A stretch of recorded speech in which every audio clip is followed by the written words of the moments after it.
اللہ تعالیٰ نے ایمان والوں کی صفات بیان کی ہیں، کیا کیا کوالٹیز ایمان والوں کے اندر ہونی چاہیے۔ اگر وہ کوالٹیز ان کے اندر نہیں ہیں تو اس کا مطلب وہ ایمان والے نہیں ہیں۔ جب بھی میں یہ آیتیں پڑھتا ہوں مجھے ایک چیز کا بہت زیادہ خیال آتا ہے کہ مذہبی لوگوں کی ایک الگ سے عجیب سی پہچان بن چکی ہے، اور چند رسومات ہیں جن کو نام دیا گیا ہے کہ یہ مذہب ہے۔ چند رسومات کو دیکھو، غیر مسلموں کی کوئی رسومات نہیں ہوتی۔ جو غیر مسلم سے میری مراد جو ایتھیسٹ ٹائپ کے ہوتے ہیں اور جو ملحد ہوتے ہیں یا لبرل ٹائپ کے ہوتے ہیں، ان کے کسی مہینے کے ساتھ کوئی رسم نہیں ہے۔ ان کا دعویٰ یہ ہے کہ ہم انسانیت پہ بلیو رکھتے ہیں، انسانیت، ہیومینٹی، کہ انسان کے لیے اچھا ہو۔ اسلام نے بھی اسی کو فوکس کیا، الحمد سے لے کے والناس تک، لیکن اسلام نے اس کو بہت مضبوط انداز میں بیان کیا ہے۔ ہوائی نعرے نہیں لگائے ہیں اسلام نے، ہوائی باتیں نہیں کی ہیں کہ بس انسانیت انسانیت، بلکہ اسلام نے بتایا کہ اسلام نام ہے ریلیشن کا، اللہ سے تمہارا ریلیشن مضبوط ہو کیونکہ اس نے تمہیں بنایا ہے، اس کے تم پر احسانات ہیں۔ پھر انسانوں کے ساتھ تمہارا ریلیشن مضبوط ہو۔ اس ٹاپک پہ تو میں کئی بار بات کر چکا ہوں، مختصر کر کے آگے چلتا ہوں کہ تمہارا انسانوں سے ریلیشن مضبوط ہو، اور پھر انسانوں میں سب سے پہلے آپ کے والدین ہیں، آپ کے بیوی بچے ہیں، آپ کے بہن بھائی ہیں، پڑوسیوں کے حقوق دیگر لوگوں سے زیادہ ہیں، جو آپ کا ہم سفر ہے اس کے حقوق دوسروں سے زیادہ ہیں۔ پھر حقوق میں یہ بھی ہے کہ آپ کی وراثت آپ کے جو بلڈ ریلیشن ہے ان کو ملے گی، خونی رشتوں کو ملے گی وراثت۔ پھر نان نفقہ کس کا کس کے اوپر ہے۔ جو سیکولر لوگ ہیں وہ سارا بس گورنمنٹ پہ ڈالتے ہیں، ایسا نہیں ہے اسلام میں۔ آپ کا بھائی معذور ہے تو گورنمنٹ کے ذمہ نہیں ہے اس کو پالنا، آپ کے ذمہ ہے اس کو پالنا۔ وعلی الوارث مثل ذلک، قرآن نے صاف آرڈرز دیے ہیں، احکام دیے ہیں، تو یہ بھی تو انسانیت ہی ہے نا۔ لیکن آپ حیران ہوں گے، مذہبی طبقے کا جو میجورٹی اس وقت ہے، اس طبقے میں آپ کو چند رسومات نظر آئیں گی۔ مثال کے طور پر محرم میں کالے کپڑے، ربیع الاول میں بتیاں لگانا، حلوے مانڈے اور کچھ اپنے پروگرام کرنا۔ پھر 40واں آتا ہے محرم کے بعد، سفر میں جو 40واں آتا ہے اس پہ چھٹی، وہ چند اپنی رسومات ہیں، اس میں کچھ پروگرامز ہوتے ہیں۔ یعنی مختلف قسم کے پروگرامز کا نام اسلام بن چکا ہے، کچھ مذہبی رسومات کا نام۔ حالانکہ آپ الحمد سے لے کے والناس تک قرآن اٹھاؤ، خدا کی قسم لا الہ الا اللہ، انسانیت کے علاوہ کچھ ملتا ہی نہیں ہے آپ کو اس میں۔ وہ انسانیت آج مارکیٹ میں شارٹ ہو رہی ہے، وہ ختم ہو رہی ہے انسانیت۔ وجہ پتہ ہے کیا ہے؟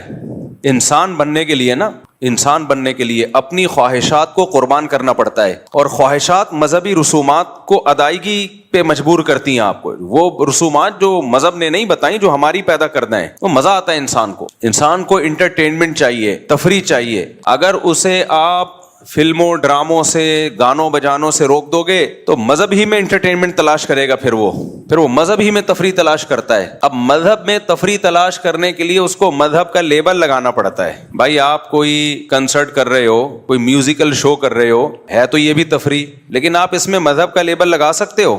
بولو، نہیں لگا سکتے۔ آپ ویسے ہی حلیم پکا کے کھا رہے ہو، مذہب کا لیبل لگا سکتے ہو؟ نہیں لگا سکتے۔ تو مذہبی لوگ بیچارے کہاں جائیں گے؟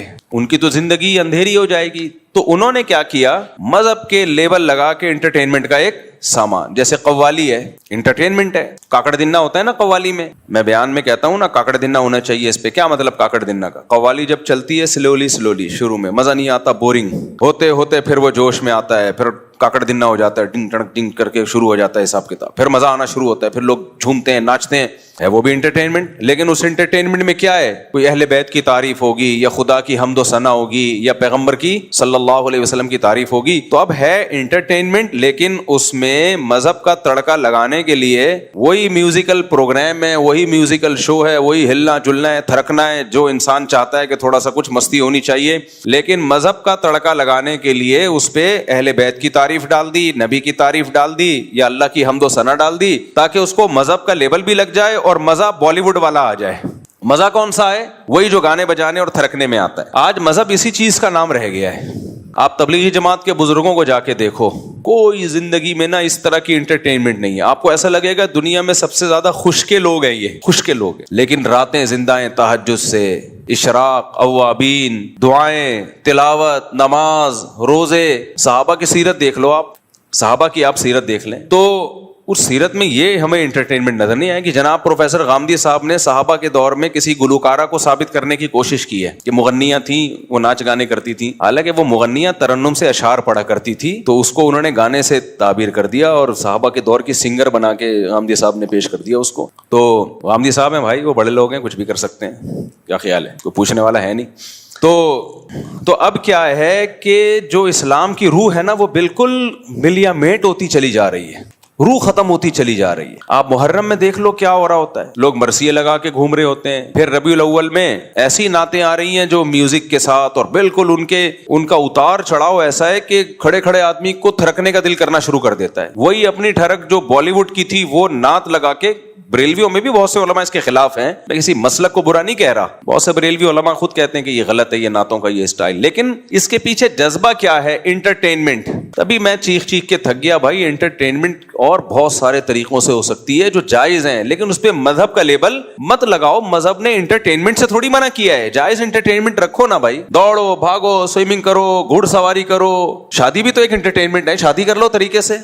اب لوگ کہتے ہیں اس میں بھی جب کریں گے تو ولیمے میں ڈانس، ناچنا اور بھنگڑے اور یہ سب. بھائی اس کی کیا ضرورت ہے؟ آپ کو دلہن مل جائے، اس سے بڑی کیا انٹرٹینمنٹ ہے؟ بس کافی ہے نا، یہ کافی ہے. اب آپ لوگ ایک کرتے ہو، اس میں لاکھوں روپے اڑا دیتے ہو، لاکھوں روپے. ولیمے میں جو ڈول ڈھمک کے اور بارات میں جو ڈول ڈھمک کے اور پھر یہ جو ٹوپی ڈرامے چل رہے ہیں آج کل، لاکھوں روپے اڑا دیے. ایک دن کی انٹرٹینمنٹ ہے اور لاکھوں خرچ ہو گئے. لوگ کھا پی کے چلے گئے، ڈکار مار کے، کوئی پوچھتا بھی نہیں، بھول جاتا ہے کہ کس نے کیا کھلایا تھا ہمیں. اس سے بہتر نہیں ہے سادگی سے چار کر لو یار، کم خرچہ.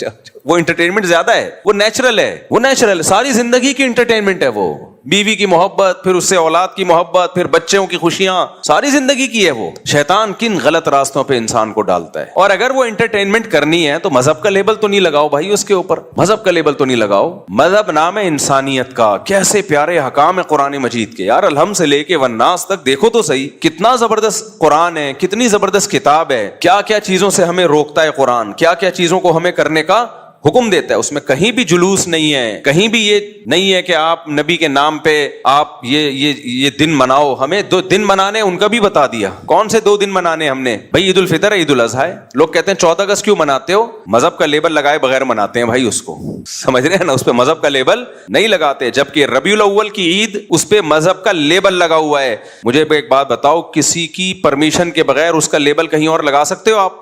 کمپنیاں اس کیس کر دیتی ہیں آپ کے اوپر. آپ پانی کی بوتل بیچ رہے ہو اور بہت اعلیٰ پانی ہے، نیسلے سے بھی اچھا پانی ہے، لیکن آپ نے اس پہ نیسلے کا اسٹیکر لگا دیا. نیسلے والے بولیں گے بھائی ہمارا اسٹیکر ہٹاؤ. آپ کہیں گے ہمارا پانی کی کوالٹی آپ کے پانی سے بھی بہترین ہے.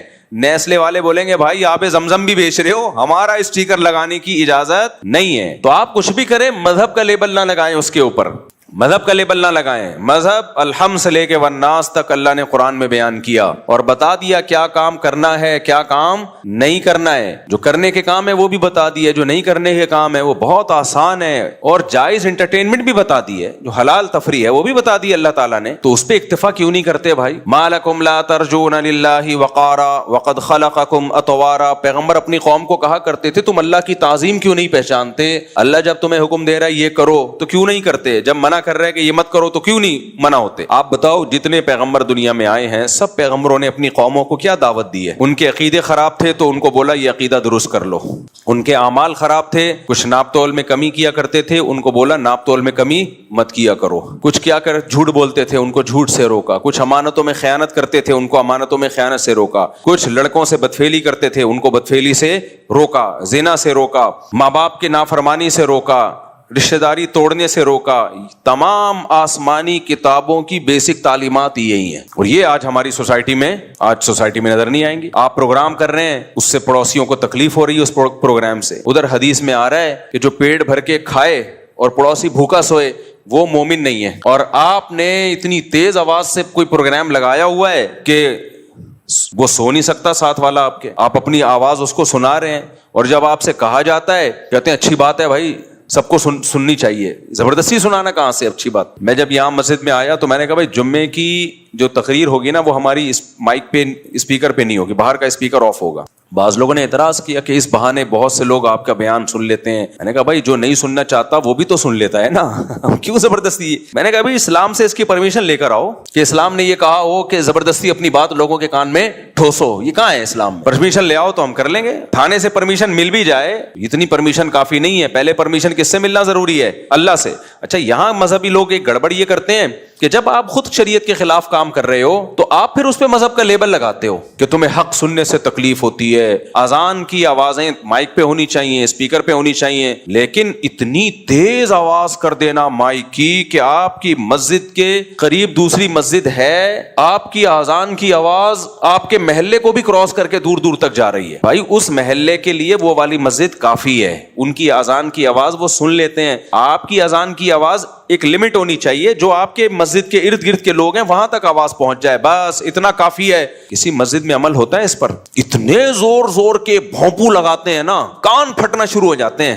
لیکن جب آپ مؤذن کو یا مسجد کی انتظامیہ سے کہو بھائی یہ اسپیکر کو تھوڑا سلو کر لو, آواز پہنچ جاتی ہے. پہلے زمانے میں مؤذن ایسے چیخا کرتا تھا زور سے, اس کی آواز سے کان کے پردے نہیں پھٹتے تھے. اب تو ٹیکنالوجی نے ترقی کی ہے, آپ والیوم جتنا چاہے بڑھا دو, اتنا بڑھا دو کہ ایسا لگے کہ کسی نے دھماکہ کیا, ایٹمی بم, کوئی بم پھٹا ہے, بڑھا سکتے ہو آپ. تو مؤذن کیا کرتے ہیں؟ فل. کئی بار ہماری مسجد میں ایسا ہوا, پھر میں نے مؤذن کو سمجھایا, میں نے کہا والیوم آہستہ کرو بھائی, بچے ڈر کے اڑ جاتے تھے, اتنی ایک دم زور سے آواز. تو کیوں بھائی اتنی پاورفل آواز